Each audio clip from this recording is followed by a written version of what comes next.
过来看泰国首都曼谷北部的华布里府，向称作高城是热门的观光景点。不过，自从疫情爆发了后，游客变少，才会到无物件食，就开始去抢咱人的食物。居民是一再咧抗议，但官方总算是答应讲会开始去掠猴。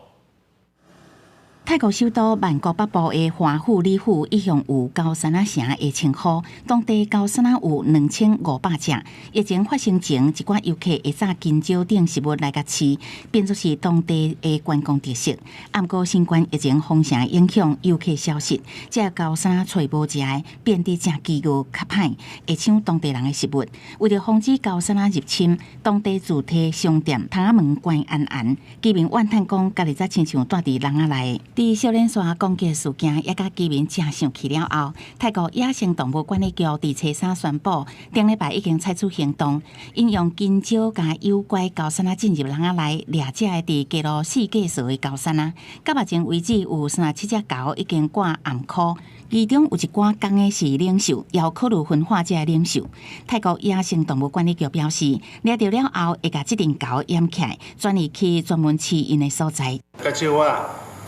นับแต่กลางเดือนนี้ไปที่จะเริ่มมีการดีเดย์เนี่ยผมว่าภายในประมาณสิ้นเดือนพฤษภาตามไทม์ไลน์ที่เรากำหนดไว้เนี่ยเดี๋ยวท่านผู้มีการรัฐสัตว์ป่าจะแถลงให้ทราบอีกทีเนี่ยปัญหาเราจะคลี่คลายลงได้อย่างรวดเร็วแน่นะครับแล้วก็ในเฟส2ซึ่งกำลังเตรียมการที่จะหาแหล่งงบประมาณในการที่จะสร้างกรงลิงซึ่งสามารถจุลิงได้อีกเป็น1,000 ตัวเนี่ยมันจะทำให้ปัญหาที่ลพบุรีจบไปเลย 野生动物管理局表示，虽然已经开始掠高山仔行动，不过伊的部门会甲当地政府合作，确保至少也有一寡高山仔会当自由伫街路行踏。野生动物保护办公室的官员嘛指出，高山仔也是有因的天性，嘛需要学习适应。公司新闻沈乐培编译。